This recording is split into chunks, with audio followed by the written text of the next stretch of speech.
you guys? Welcome to Audrey's reading area. Yes, it's Friday. Friday. Yes, Inspirational Friday here at Audrey's reading area. Shout out to my grandbabies, Korea, Sanaa, David the Third, and Caden. I love and miss you all so much. And you all, don't forget to like my videos. Don't forget to share my videos. And especially don't forget to go to YouTube and look for Audrey's reading area and smash that subscribe button for me. All right, all right, all right. Alexa, what time is it? It's 5:01 p.m. We are live at 5. Alexa, what time is Audrey's reading area? Audrey reads in her area live at 5, and please subscribe. Live at 5. Won't you all subscribe? So on this Inspirational Friday, I am going to read a very inspiring story. It is in an old Jet magazine, the one with Stevie Wonder on the cover. This is actually dated back to 2005, October 24, 2005. Had to cover up, the address at the time. This is from 2005. And it's 2024, so it's almost 20 years ago. And this is an article about Fantasia. And it says, let me put on my glasses. Fantasia sets the record straight about being illiterate. Okay? Okay? Fantasia sets the record straight about being illiterate. Celebrities. Multi-platinum selling singer Fantasia opens up about having had trouble reading and urges others to get help as she did. Now you see why I'm reading this? It is so inspiring. So inspiring. Okay. So she sets the record straight about being illiterate. It says, more money, more problems. All right now, I'm going to read it.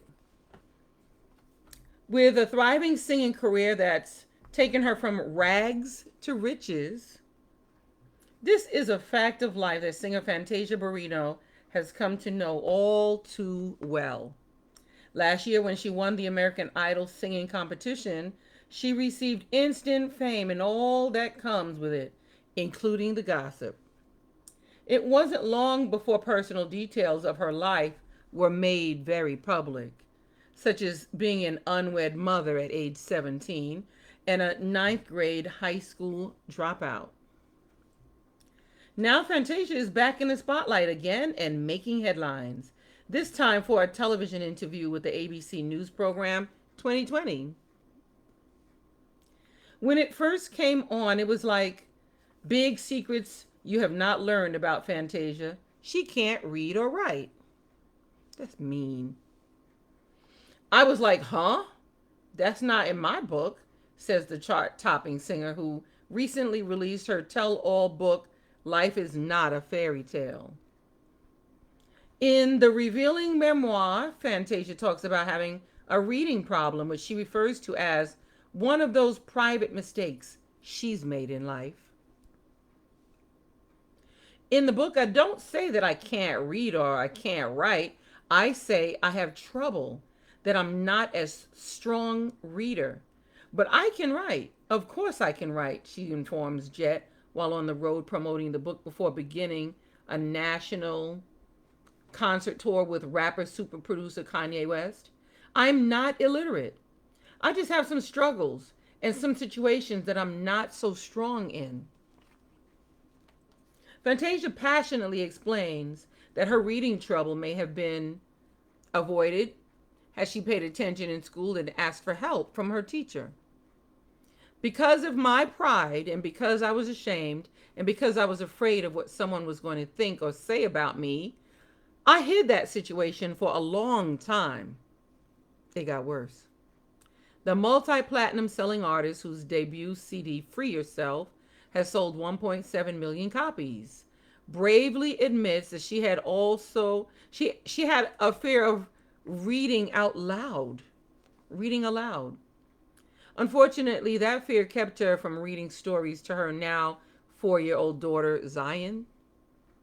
The baby used to come to me and ask me to read a book, and I'd tense up, she recalls. Now I don't have the problem with reading out loud. I conquered that fear, like I want you guys to. I want people to know that it's my past and what I did to better myself. Every chance I get to speak about it, I'm going to clear it up and let them know that I am not a dummy. If I were a dummy, I wouldn't be here. I wouldn't be where I am today.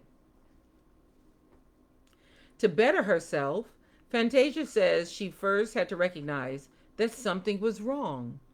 I told myself, okay, Tasia, you have a problem. You need to come out and ask somebody to sit you down and help you. Now I'm going to read this little part up here that's pointing at that picture. It says, during a Chicago concert, Fantasia serenades an auditorium full of fans. She says listening to stories from her fans inspired her to tell her personal tale. Go Fantasia. So Fantasia is now taking positive steps. Remember, this is 2005. She's now taking positive steps to become a stronger reader and continues to make progress. She proclaims that, continues to page 52, she proclaims that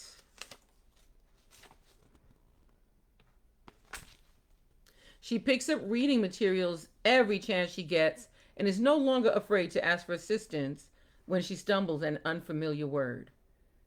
She also has a tutor who, among other things, is helping her earn her GED. You go, girl. Earning her GED. A private mistake such as this, is one that many people might take to the grave, but Fantasia had her reason for wanting to go public. I came out with it because there are so many people going through it. They're not doing anything about it because they are ashamed and afraid, she explains.